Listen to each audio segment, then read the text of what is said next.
Hello and welcome to the History Fella channel. Here for this week, the next video in the part 2 of the 18 book haul from Pen and Sword Books.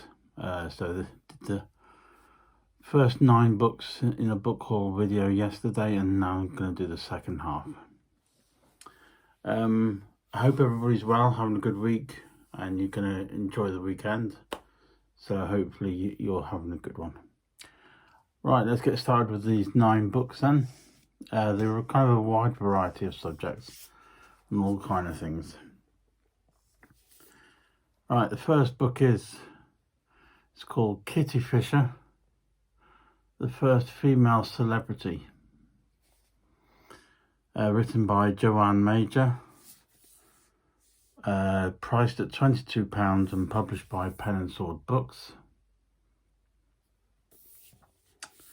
From the quote, from the spiel at the back, this is the first ever full-length biography of Kitty Fisher and contains a fascinating new information.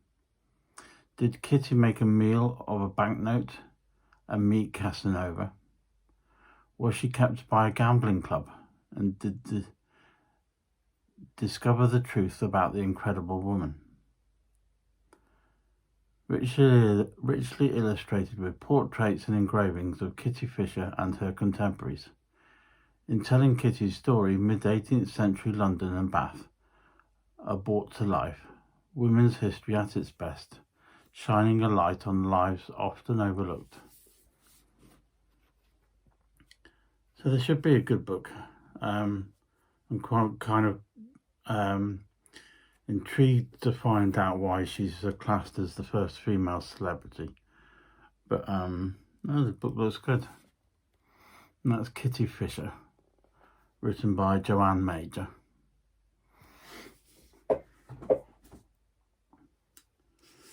Right, the next one is The Final Year of Anne Boleyn,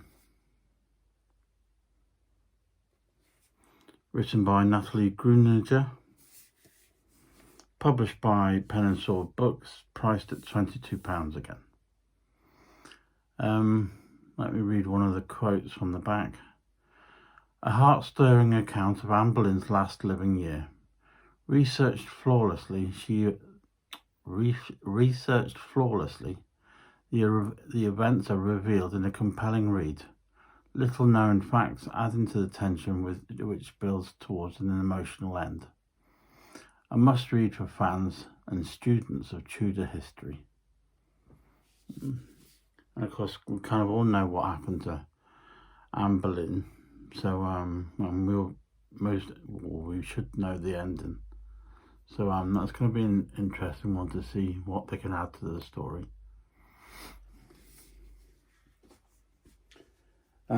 With these books, I will leave a link below this video to the Pen and Sword website. So if you want to purchase any of the books, just click on the link, and you can often get it cheaper through that link. So certainly head on down there if you fancy any of the books.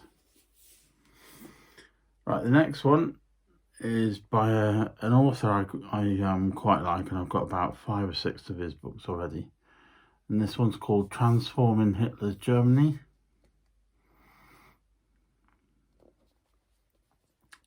Developing Western Cultures Under the Threat of the Cold War. Written by Tim Heath and Anna Marie Vickers. From Pen and Sword and priced at £25.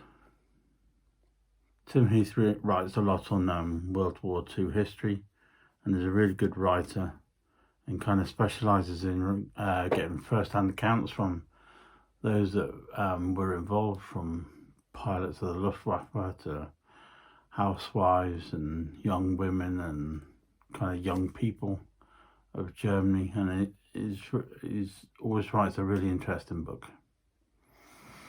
An important slice of West Germany's social history during a transitionary period, and how the division of East from West shaped the traditional attitudes of German youth post-Second World War. Far from some dry interpretation of what life was like Here the reader experiences the car crash of where traditional German values met westernized decadence head-on. Follows the story through the formative years of the late 1940s to the arrival of the rock and roll, bubblegum, trendy clothes and attitude, all set against the political backdrop of the emerging Cold War.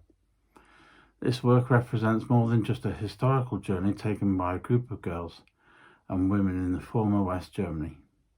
It represents the fight for a rite of passage that had long been denied, plus the ups and downs of successes and failures, laughter and tears, which were the result of their endeavours.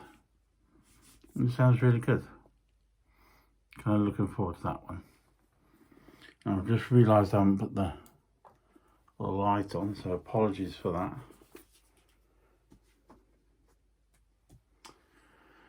Alright, the next book is Henry V, A History of His Most Important Places and Events, written by Deborah Fisher. Another pen and sword book, priced at £20. A new title exploring the life of Henry V through the places he lived and visited. Henry V is a popular historical figure, mostly known for his military prowess and victory at Agincourt. Offers a different perspective on his life, while also striking a chord with people interested in his military campaigns and the places he visited.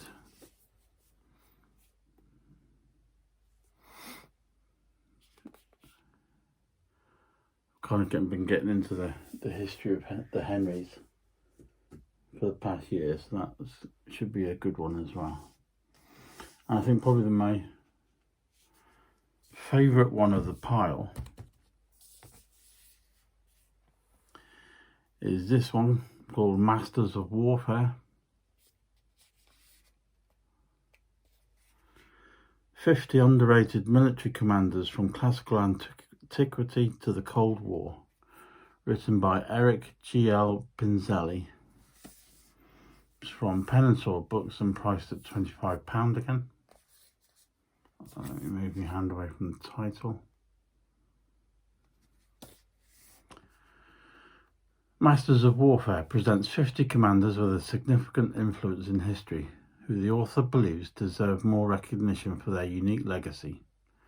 Depicts 2,600 years of warfare, redresses the Western bias of most such surveys, includes naval as well as land-based commanders, and gives an overview of each entry's career and the reasons for their inclusion. So it's kind of a bit like a top 50 chart. So again, that sounds like a good one. I like a little chart. Right, the next one's a bit different, or a bit more up to date. This is The London Boys by Mark Burrows. David Bowie, Mark Bolan and the 60s Teenage Dream. This is Pen and Sword again, with priced at £20. There's no blurb on the back, so I'll kind of read you the first paragraph. Rock and roll fanatics, mods, beat group wannabes, underground hippies, glam rock icons. David Bowie and Mark Bolan spent the first part of their careers following remarkably similar paths. From the day they met in 1965 as Davy Jones and Mark Field, rock and roll wannabes painting their manager's office in London's Denmark Street, they would remain friends and rivals, each watching closely and learning from the other. In the years before they launched an unbeatable run of era-defining glam rock masterpieces at the charts, they were both just another face on the scene, meeting for coffee in Soho, hanging out at happenings and jamming in parks. Here they are, our guides through the decade that changed everything, as the gloom of post-war London exploded into the technicolor dream of the swinging 60s. A revolution in music, fashion, art and sexuality, part dual biography, part social history, part musical celebration of an era. The London Boys follows the British youth culture explosion through the eyes of two remarkable young men on the front lines of history. And that does sound interesting. There we go. The London Boys by Mark Burrows.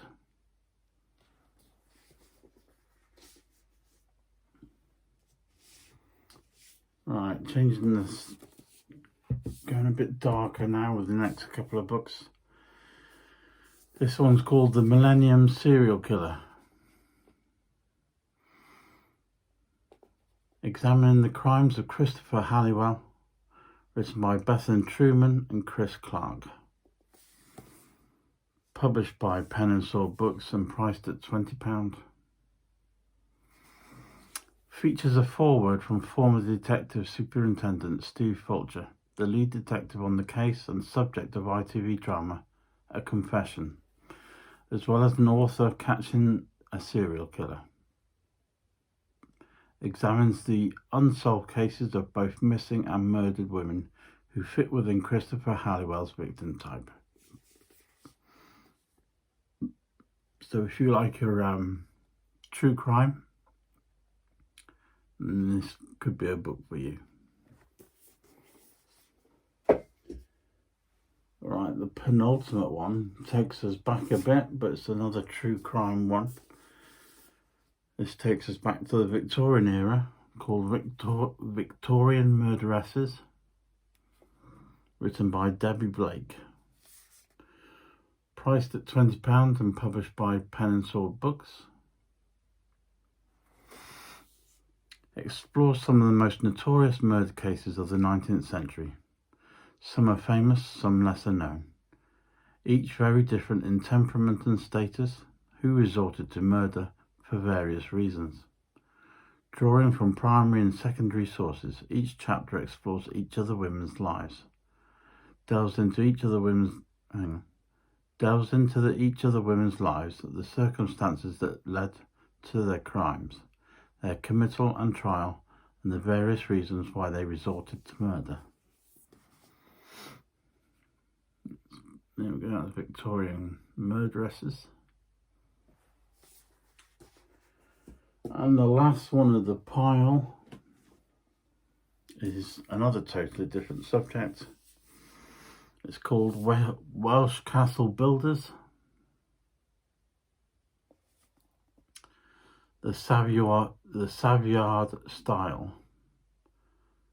John Marshall. Price £25 and a Pen and Sword book.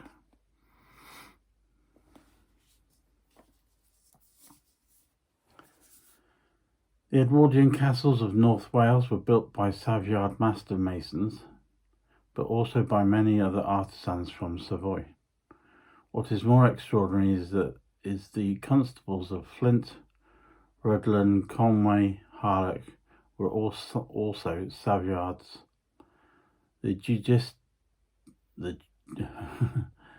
Justiciar and Deputy Justiciar at Carnarvon were Savoyards and the head of the English army, leading the relief of sieges of Flint.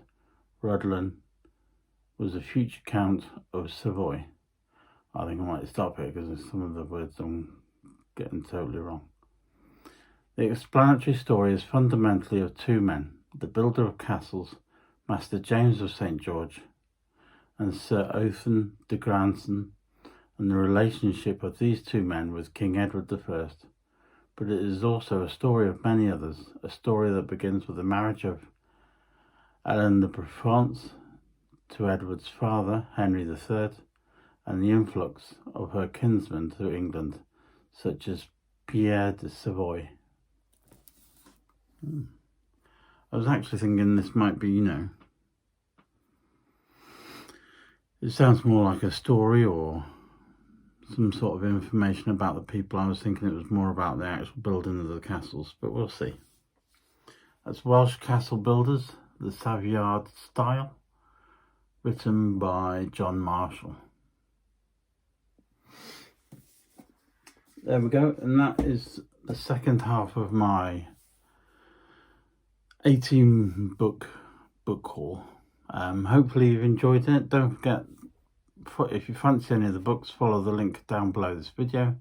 If you've got any comments, let's not make the comments about my reading ability this evening. I'm obviously having one of those evenings. But please feel free to leave any comments, whether you fancy reading any of the books. It'd be good to hear. If you've enjoyed the video, give it a thumbs up. And if you haven't subscribed already, then please feel free to do so. Other than that, thank you very much for watching. I do appreciate it. And make sure you please have a good weekend and a good week ahead. And I shall see you very soon for some more videos. Thank you very much. And I'll see you soon.